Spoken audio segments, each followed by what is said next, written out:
Wow! ಎಷ್ಟು ಸಖತ್ತಾಗಿದೆ ಅಂದರೆ ಮಟನ್ ಬಿರಿಯಾನಿ ತುಂಬಾ ಟೇಸ್ಟಿಯಾಗಿದೆ. ಹಾಗೆ ಮಟನ್ ಪೀಸಸ್ಸು ಕೂಡ ಚೆನ್ನಾಗಿ ಬೆಂದಿದೆ. ಹಾಯ್, ಎಲ್ಲರಿಗೂ ನಮಸ್ಕಾರ.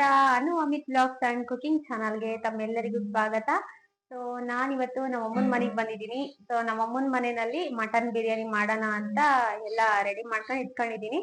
ಬನ್ನಿ ಹಾಗಿದ್ರೆ ಹೇಗ್ ಮಾಡೋದು ಮಟನ್ ಬಿರಿಯಾನಿ ಅಂತ ನೋಡೋಣ. ಸೊ ಮಟನ್ ಬಿರಿಯಾನಿಗೆ 1 kg ಅಷ್ಟು ಮಟನ್ನ ತಗೊಂಡಿದೀವಿ. ಹಾಗೇನೆ 5 ಈರುಳ್ಳಿನ ಕಟ್ ಮಾಡ್ಬಿಟ್ಟು ಇಟ್ಕೊಂಡಿದೀವಿ. ಹಾಗೆ ಸ್ವಲ್ಪ ಹಸಿಮೆಣಸಿನ್ಕಾಯಿ, ಹಾಗೆ 4 ಟೊಮೆಟೊನ ಕಟ್ ಮಾಡ್ಬಿಟ್ಟು ಇಟ್ಕೊಂಡಿದೀನಿ. ಹಾಗೆ ಸ್ವಲ್ಪ ಒಗ್ಗರಣೆಗೆ 4 ಏಲಕ್ಕಿ, ಸ್ವಲ್ಪ ಚಕ್ಕೆ, ಹಾಗೆ ಲವಂಗನ ತಗೊಂಡಿದೀನಿ. ಹಾಗೆ ಶುಂಠಿ ಬೆಳ್ಳುಳ್ಳಿ ಪೇಸ್ಟ್ ನ ಮಾಡ್ಬಿಟ್ಟು ಇಟ್ಕೊಂಡಿದೀನಿ. ಸೊ ಇದಕ್ಕೆ ಏನೇನ್ ಹಾಕಿದೀನಿ ಅಂತ ಹೇಳ್ತೀನಿ. ಶುಂಠಿ ಬೆಳ್ಳುಳ್ಳಿ, ಹಾಗೆ ಕೊತ್ತಂಬರಿ ಸೊಪ್ಪು, ಹಾಗೆ ಸ್ವಲ್ಪ ಚಕ್ಕೆ ಲವಂಗ ಏಲಕ್ಕಿನ ಹಾಕ್ಬಿಟ್ಟು ಈ ರೀತಿ ಪೇಸ್ಟ್ ಮಾಡ್ಬಿಟ್ಟು ಇಟ್ಕೊಂಡಿದೀನಿ. ಹಾಗೇನೆ ಒಗ್ಗರಣೆಗೆ ಸ್ವಲ್ಪ ಪುದೀನ, ಹಾಗೆ ಲಾಸ್ಟ್ ಅಲ್ಲಿ ಹಾಕೋದಕ್ಕೆ ಸ್ವಲ್ಪ ಕೊತ್ತಂಬರಿ ಸೊಪ್ಪನ್ನ ತಗೊಂಡಿದೀನಿ. ಹಾಗೆ ನಾನಿಲ್ಲಿ ಮಟನ್ ಬಿರಿಯಾನಿಗೆ ತೇಜು ಮಟನ್ ಮಸಾಲ ಅಥವಾ ಚಿಕನ್ ಬಿರಿಯಾನಿ ಪೌಡರ್ನ ಹಾಕೊಳ್ತಾ ಇದ್ದೀನಿ. ಸೊ ಇದಕ್ಕೆ ಹಾಕಿದ್ರೇನೆ ತುಂಬಾ ಚೆನ್ನಾಗಿರುತ್ತೆ ಈ ಮಸಾಲಾನ. ಹಾಗೆ ನಿಂಬೆಹಣ್ಣು, 1 ನಿಂಬೆಹಣ್ಣ ತಗೊಂಡಿದ್ದೀನಿ. ನಾನಿಲ್ಲಿ 3 ಲೋಟದಷ್ಟು ಅಕ್ಕಿದು ಮಾಡ್ತಾ ಇರೋದು ಮಟನ್ ಬಿರಿಯಾನಿ. ಸೊ ಹಾಗಾಗಿ ಕ್ವಾಂಟಿಟಿ ಸ್ವಲ್ಪ ಜಾಸ್ತಿ ತಗೊಂಡಿದ್ದೀನಿ ಅಷ್ಟೇನೆ. ಇಷ್ಟು ತಗೊಂಡಿದ್ದೀನಿ. 3 ಚಮಚದಷ್ಟು ಎಣ್ಣೆನ ಹಾಕಿದ್ದೀನಿ. ಈಗ ಎಣ್ಣೆ ಕಾದಿದೆ. ಇವಾಗ ಚಕ್ಕೆ ಲವಂಗ ಏಲಕ್ಕಿನ ಹಾಕೊಳ್ತಾ ಇದ್ದೀನಿ. ಇವಾಗ ಹಸಿಮೆಣಸಿನ್ಕಾಯಿ ಹಾಗೆ ಈರುಳ್ಳಿನ ಹಾಕೊಳ್ತಾ ಇದ್ದೀನಿ.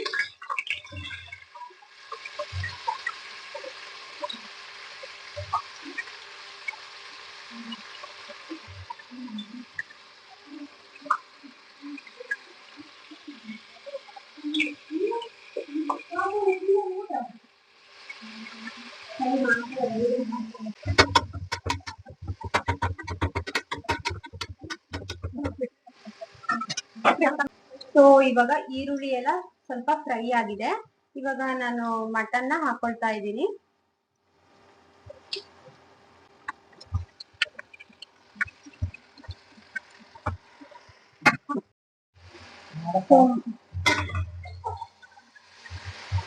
ಮಟನ್ ಹಾಕೊಂಡ್ಬಿಟ್ಟು ಸ್ವಲ್ಪ ಹುರ್ಕೊಳ್ಬೇಕು ಎಣ್ಣೆಯಲ್ಲಿ.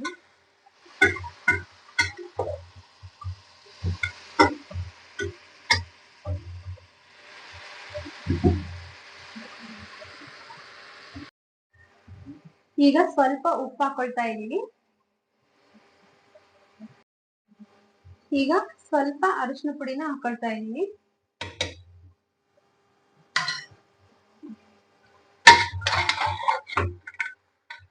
ಉಪ್ಪು ಮತ್ತೆ ಅರಿಶಿನ ಪುಡಿ ಹಾಕಿ ಇವಾಗಲೇ ಸ್ವಲ್ಪ ಚೆನ್ನಾಗಿ ಹುರ್ಕೊಳ್ಬೇಕು. ಮಟನ್ ಅಲ್ಲಿ ನೀರ್ ಬಿಡ್ಬೇಕು, ಅಲ್ಲಿವರೆಗೂ ನಾವು ಮಟನ್ನ ಬೇಯಿಸ್ಕೊಳ್ಬೇಕಾಗುತ್ತೆ.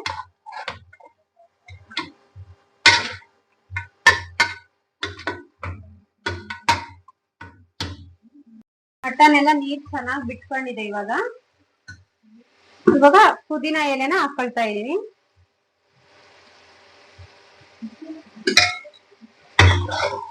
ಪುದೀನ ಎಲೆನ ಹಾಕೊಂಡ್ಬಿಟ್ಟು ಈ ರೀತಿ ಮಿಕ್ಸ್ ಮಾಡ್ಕೊಂಡು 1-2 ನಿಮಿಷ ಫ್ರೈ ಮಾಡ್ಕೊಳ್ಳೋಣ.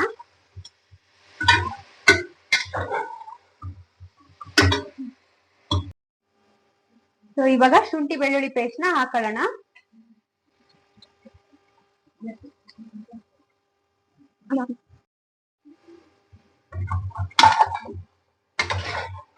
ಶುಂಠಿ ಬೆಳ್ಳುಳ್ಳಿ ಪೇಸ್ಟ್ ಹಾಕಿದ್ಮೇಲೆ ಶುಂಠಿ ಬೆಳ್ಳುಳ್ಳಿ ಪೇಸ್ಟ್ ಹಸಿ ಸ್ಮೆಲ್ ಹೋಗೋವರೆಗೂ ಈ ರೀತಿ ಚೆನ್ನಾಗಿ ಮಟನ್ ಅಲ್ಲಿ ನೀಟಾಗಿ ಬೆರಿಬೇಕು. ಶುಂಠಿ ಬೆಳ್ಳುಳ್ಳಿ ಪೇಸ್ಟ್ ಹಸಿ ಸ್ಮೆಲ್ ಹೋಗ್ಬೇಕು. ಹಾಗೆ ಶುಂಠಿ ಬೆಳ್ಳುಳ್ಳಿ ಇದು ಏನ್ ಫ್ಲೇವರ್ ಇರುತ್ತೆ ಅದು ಮಟನ್ ಪೀಸಸ್ಗೆ ಚೆನ್ನಾಗಿ ಹಿಡ್ಕೊಳ್ಳುತ್ತೆ ಇವಾಗ್ಲೇ ಹಾಕೋದ್ರಿಂದ.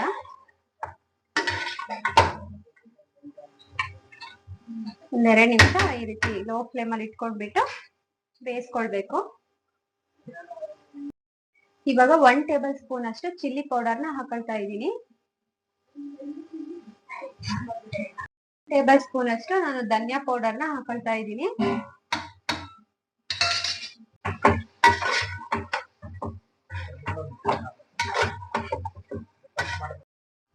ಈಗ 3 ಪ್ಯಾಕೆಟ್ ತೇಜು ಬಿರಿಯಾನಿ ಪೌಡರ್ನ ತಗೊಂಡಿದ್ದೆ ಅಲ್ವಾ, ಸೊ ಅದನ್ನ ಹಾಕೊಳ್ತಾ ಇದ್ದೀನಿ.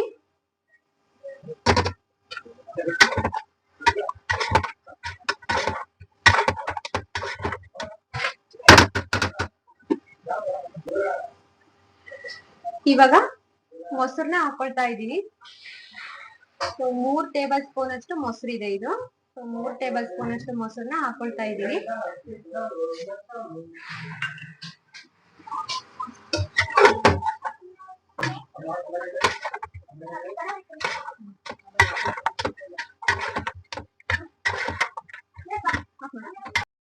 ಈಗ ಕಟ್ ಮಾಡ್ಕೊಂಡಿರೋ ಟೊಮೆಟೊ ಹಾಕೊಳ್ತಾ ಇದ್ದೀನಿ.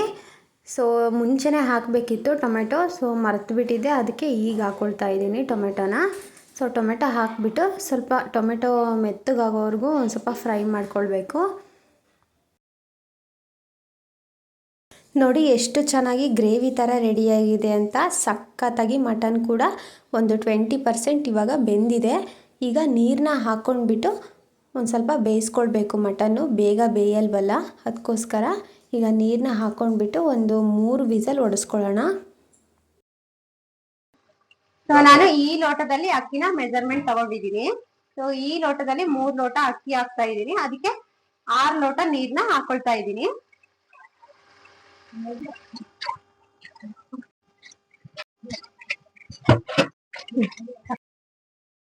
ಸೊ ಇವಾಗ ಒಂದ್ಸಲ ಉಪ್ಪು ಖಾರ ಎಲ್ಲ ನೋಡ್ಕೊಂಡ್ಬಿಟ್ಟು ಕುಕ್ಕರ್ ಕ್ಯಾಪ್ನ ಕ್ಲೋಸ್ ಮಾಡಿಬಿಟ್ಟು 3 ವಿಸಲ್ ತೆಕ್ಕೊಳ್ಳೋಣ. ಸೊ 3 ವಿಸಲ್ ಹೊಡೆಸ್ಕೊಂಡ್ರೆ ಸಾಕು. ಆಮೇಲೆ ಅಕ್ಕಿ ಹಾಕಿದ್ಮೇಲೆ ಒಂದು 2 ವಿಸಲ್ ಹೊಡೆಸ್ಕೊಳ್ಬೇಕಾಗುತ್ತೆ. ಸೊ 3 ವಿಸಲ್ ಹೊಡೆಸ್ಕೊಂಡ್ರೆ ಚೆನ್ನಾಗಿ ಬೆಂದಿರುತ್ತೆ ಮಟನ್ನು. ಸೊ ಇವಾಗ ಕುಕ್ಕರ್ ಕ್ಯಾಪ್ನ ಕ್ಲೋಸ್ ಮಾಡಿಬಿಟ್ಟು ನಾನು 3 ವಿಸಲ್ ತೆಕ್ಕೊಳ್ತಾ ಇದ್ದೀನಿ. ಸೊ ನೋಡಿ 3 ವಿಸಲ್ ಬಂದಮೇಲೆ ಏರೆಲ್ಲ ಹೋದ್ಮೇಲೆ ಕುಕ್ಕರ್ ಕ್ಯಾಪ್ನ ಓಪನ್ ಮಾಡಿಬಿಟ್ಟು ತೋರಿಸ್ತಾ ಇದ್ದೀನಿ. ಈ ರೀತಿ ಚೆನ್ನಾಗಿ ಬೆಂದಿದೆ ಮಟನ್ನು. ಸೊ ನೋಡ್ಬೋದು ನೀವು. ಇವಾಗ ಅಕ್ಕಿಯನ್ನು ಹಾಕ್ಕೊಳ್ಳೋಣ. ಸೊ ನಾನಿಲ್ಲಿ 3 ಲೋಟ ಅಕ್ಕಿನ ಚೆನ್ನಾಗಿ ತೊಳ್ಕೊಂಡ್ಬಿಟ್ಟು ಒಂದು 15 ನಿಮಿಷ ಹಾಗೇ ಬಿಟ್ಟಿದ್ದೆ. ಮುಂಚೆನೇ ತೊಳೆದ್ಬಿಟ್ಟು ಇಟ್ಕೊಂಡಿದ್ದೆ. ಸೊ ಅಕ್ಕಿ ಕೂಡ ಚೆನ್ನಾಗಿ ನೆನ್ಕೊಂಡಿದೆ. ಈಗ ಕುದೀತಿದೆ ಅಲ್ವಾ, ಸೊ ಅಕ್ಕಿನ ಹಾಕ್ಕೊಳ್ಳೋಣ. ಸೊ ಅಕ್ಕಿ ಕೂಡ ಹಾಕ್ಕೊಂಡಿದ್ದೀನಿ ಇವಾಗ. ಸೊ ನಾವು ಕುಕ್ಕರ್ ಕ್ಯಾಪ್ನ ಕ್ಲೋಸ್ ಮಾಡೋಕ್ಕೂ ಮುಂಚೆ ಸ್ವಲ್ಪ ಕೊತ್ತಂಬರಿ ಸೊಪ್ಪು ಹಾಗೆ ನಿಂಬೆಹಣ್ಣಿನ ರಸನ ಹಾಕ್ಕೊಳ್ಬೇಕು. ಸೊ ಒಂದು ನಿಂಬೆಹಣ್ಣು ಏನಿದೆ ಅದು ಫುಲ್ಲೂ ಹಿಂಡ್ಕೊಳ್ತಾ ಇದ್ದೀನಿ. ಸೊ ನೋಡಿ ಇಷ್ಟೇ ಸಿಂಪಲ್ಲು. ಇವಾಗ ಲಾಸ್ಟಲ್ಲಿ ಒಂದು ಸಲ ಚೆನ್ನಾಗಿ ಮಿಕ್ಸ್ ಮಾಡಿಬಿಟ್ಟು ನಾವು ಕುಕ್ಕರ್ ಕ್ಯಾಪ್ನ ಕ್ಲೋಸ್ ಮಾಡಬೇಕಾಗುತ್ತೆ. ಸೊ ನೋಡಿ ಈ ರೀತಿ ಚೆನ್ನಾಗಿ ಮಿಕ್ಸ್ ಮಾಡ್ಕೊಂಡ್ಬಿಟ್ಟು ಕುಕ್ಕರ್ ಕ್ಯಾಪ್ನ ಕ್ಲೋಸ್ ಮಾಡಿಬಿಟ್ಟು 2 ವಿಸಲ್ ತೆಕ್ಕೊಳ್ಳೋಣ. ಸೊ 2 ವಿಸಲ್ ಬಂದಮೇಲೆ ನೋಡಿ ಏರೆಲ್ಲ ಹೋದ್ಮೇಲೆ ಓಪನ್ ಮಾಡಿಬಿಟ್ಟು ತೋರಿಸ್ತಾ ಇದ್ದೀನಿ ಎಷ್ಟು ಚೆನ್ನಾಗಿ ಆಗಿದೆ ಅಂತ. ಸೊ ತುಂಬ ಆಗಿತ್ತು ಕುಕ್ಕರ್ ತುಂಬ, ಅದಕ್ಕೋಸ್ಕರ ಪಾತ್ರೆಗೆ ಹಾಕ್ಬಿಟ್ಟು ನಾನು ಈ ರೀತಿ ಮಿಕ್ಸ್ ಮಾಡಿಕೊಂಡು ತೋರಿಸ್ತಾ ಇದ್ದೀನಿ. ಸಖತ್ತಾಗಿತ್ತು ಬಿರಿಯಾನಿ, ಮಾತ್ರ ತುಂಬ ಟೇಸ್ಟಿಯಾಗಿ ಆಗಿದೆ. ಸೊ ನೀವು ನೋಡ್ತಿರ್ಬೋದು ಎಷ್ಟು ಚೆನ್ನಾಗಾಗಿದೆ ಅಂತ ಗೊತ್ತಾಗುತ್ತೆ. ತುಂಬಾ ಚೆನ್ನಾಗಾಗಿದೆ ನೋಡಿ. ಪೀಸು ಕೂಡ ಚೆನ್ನಾಗಿ ಬೆಂದಿದೆ ಮೆತ್ತಗೆ. ಸೊ ತುಂಬಾ ಚೆನ್ನಾಗಾಗಿದೆ. ಸೊ ಈ ರೀತಿ ನೀವು ಕೂಡ ಒಂದು ಸಲ ಟ್ರೈ ಮಾಡಿ ಹೇಗಿತ್ತು ಅಂತ ಕಮೆಂಟ್ ಬಾಕ್ಸಲ್ಲಿ ಕಮೆಂಟ್ ಮಾಡಿ. ಹಾಗೆ ಇವತ್ತಿನ ಈ ಮಟನ್ ಬಿರಿಯಾನಿ ರೆಸಿಪಿ ನಿಮ್ಮೆಲ್ಲರಿಗೂ ಇಷ್ಟ ಆಗಿದ್ದರೆ ಪ್ಲೀಸ್ ನನ್ನ ಚಾನಲ್ನ ಸಬ್ಸ್ಕ್ರೈಬ್ ಮಾಡ್ಕೊಳ್ಳಿ, ಹಾಗೆ ಲೈಕ್ ಮಾಡಿ, ನಿಮ್ಮ ಫ್ಯಾಮಿಲೀಸ್ಗೆ ಫ್ರೆಂಡ್ಸ್ಗೆಲ್ಲ ಈ ವಿಡಿಯೋನ ಶೇರ್ ಮಾಡಿ. ಈ ವಿಡಿಯೋನ ಕೊನೆವರೆಗೂ ನೋಡಿರೋ ನಿಮ್ಮೆಲ್ಲರಿಗೂ ಧನ್ಯವಾದಗಳು.